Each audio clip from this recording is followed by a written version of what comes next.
जय हिंद दोस्तों, नमस्कार। स्वागत आप सभी का बासा क्लासेस की शानदार वीडियो के अंदर। दोस्तों, अगर आप क्लास 10th पास है 2025 के अंदर सरकारी नौकरी लेना चाहते हैं तो ये वीडियो आपके लिए बहुत ही खास होने वाला है। जी हाँ दोस्तों, आज मैं एक ऐसी वैकेंसी के बारे में बात कर रहा हूँ जिसमें ना ही कोई आपको एग्जाम देना पड़ेगा, ना ही कोई आपको इंटरव्यू देना पड़ेगा, ना ही आपको फिजिकल की टेंशन, ना ही आपको किसी बात की टेंशन कि हाँ क्या एग्जाम पैटर्न है, क्या कुछ भी टेंशन नहीं लेना। आपको सिर्फ फॉर्म डालना है और सरकारी नौकरी लेनी है। ये 100% परमानेंट नौकरी रहती है। जी हाँ दोस्तों, आज मैं बात कर रहा हूँ इंडिया पोस्ट जीडीएस की तरफ से बम्पर भर्ती निकल के आ रही है।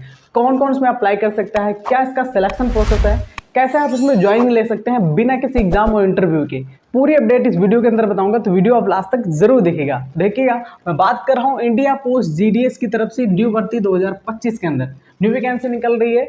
ये वैकेंसी साल में 2 बार आती है। पहली वैकेंसी आई हमारी फरवरी 2025 के अंदर आई थी, 21,413 पोस्ट जिसमें थे। वो वैकेंसी ऑलरेडी फुलफिल हो चुके हैं सारी, उसमें मेरिट लिस्ट जारी हो गई है। ठीक है, चलिए इस वैकेंसी में टोटल कितनी पोस्ट निकली हैं उससे पहले हम ये जान लेते हैं इसमें एज लिमिट कितना मांगा जाता है।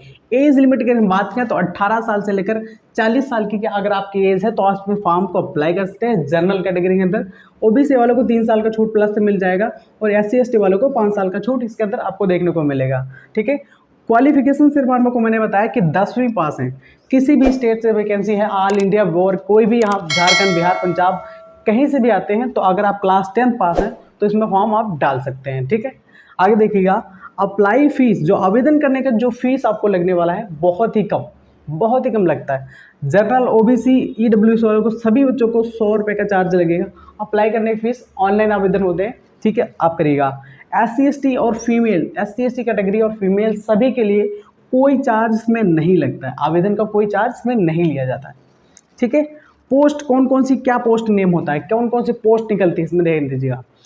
इसमें पहली पोस्ट आती है BPM की, दूसरी पोस्ट आती है ABPM की, तीसरी पोस्ट है डाक सेवक की। BPM का मतलब होता है branch post master. India post मतलब यानी कि इंडिया की पोस्ट ऑफिस, यानी GDS ग्रामीण डाक सेवक भर्ती, यानी कि ग्रामीण डाक सेवक में यानी कह सकते हैं BPM जो पोस्ट रहेगी उसके अंदर होगा ब्रांच पोस्ट मास्टर। जो ब्रांच का पोस्ट मास्टर होगा, जो पूरी ब्रांच का पोस्ट मास्टर कहलाएगा, उसे ब्रांच पोस्ट BPM कहते हैं।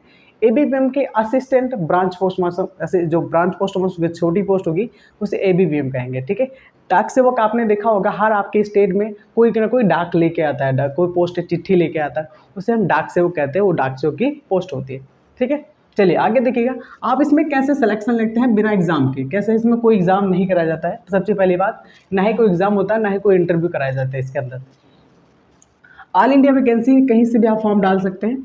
इसमें आप तो सबसे पहले आप जैसे कि अपने आप जैसे उत्तर प्रदेश या बिहार में रहते हैं तो आपको बिहार में रहते हैं तो आपको बिहार की लैंग्वेज, आपको बिहारी लैंग्वेज आनी चाहिए।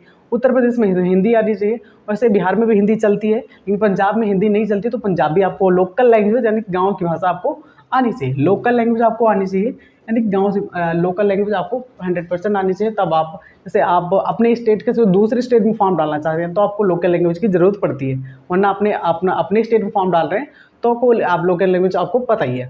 ठीक है, साइकिल चलाना या बाइक चलाना आपको नहीं चाहिए। देखा होगा आपने, जैसे कि जो डाक सेवक में फॉर्म डालते हैं उनको साइकिल या बाइक से लेकर आते हैं, पोस्ट लेकर आते हैं, तो उनको बाइक चलाना है, साइकिल चलाना उनको आना चाहिए, तभी आप उसमें फॉर्म डाल सकते हैं। कंप्यूटर चलाना ही चाहिए। अगर आप ABPM या BPM के पोस्ट में फॉर्म डालना चाहते हैं तो आपको कंप्यूटर बेस्ड, आपको कंप्यूटर का नॉलेज होनी चाहिए। देखा होगा डाक सेवक के जो डाक ऑफिस होता है उसमें 2-4 कंप्यूटर लगे होते हैं, उसमें कौन सा पार्सल कहाँ जा रहा है, कहाँ से आया है, ये अपडेट उसमें करते हैं। तो उसको कंप्यूटर चलाना आपको आना चाहिए। कोई सर्टिफिकेट की ज़रूरत नहीं है, लेकिन नॉर्मल आपको चलाना आना चाहिए कि हाँ इसमें कैसे क्या क्या होता है। अब आपके मन में एक ही डाउट होगा कि साहब ने सब कुछ बता दिया लेकिन आवेदन कब से करेंगे, कितनी पोस्ट पे वैकेंसी निकली ये नहीं बताया। ध्यान दीजिएगा, अगर मैं बात करूँ तो एक पहली वैकेंसी निकली है, ये साल में 2 बार वैकेंसी निकलती है।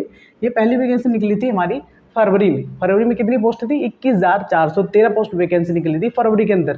हमारी पहली वीडियो देखना, उसमें मैंने बताया था कि फरवरी में वैकेंसी आने वाली है। तो आज मैं बता रहा हूँ सितंबर के अंदर, सितंबर में आपको देखने को मिली कि सितंबर के लास्ट वीक कर ये आपको 40,000 वैकेंसी आपको बता दी ना। 40,000 वैकेंसी आपको बता रहा हूँ। 40,000 के मिनिमम टू मैक्सिमम अराउंड में ऊपर नीचे हो सकता है, मैं कोई ऐसा पक्का नहीं हूँ, ऊपर नीचे हो सकता है। उतनी ही वैकेंसी आपको सितंबर के लास्ट वीक में देखने को मिलेगी। 100% श्योरिटी के बता रहा हूँ, क्योंकि वैकेंसी 2 बार ही निकलती है साल के अंदर। और इसमें जो फरवरी में निकली थी उसके सारी मेरिट लिस्ट जारी हो गई है। यानी कि अगर आप क्लास 10th में, ऐसा होता है क्या, अगर आप क्लास 10 की जो मेरिट लिस्ट जमा करते हैं, क्लास 10 का जो आप रिजल्ट जमा करते हैं, जितने भी आपके नंबर होंगे उसमें मेरिट लिस्ट जारी होती है, उसी हिसाब से आपको सिलेक्शन दिया जाता है। ठीक है, उसकी सभी मेरिट लिस्ट जारी हो चुकी है।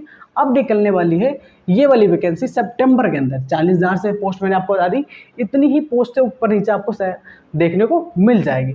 जैसे ही इसकी वैकेंसी का नोटिफिकेशन आता है सबसे पहले मैं अपडेट दूंगा, इसलिए हमारे चैनल को सब्सक्राइब जरूर करिएगा। मिलते हैं नेक्स्ट वीडियो में। Thank you so much.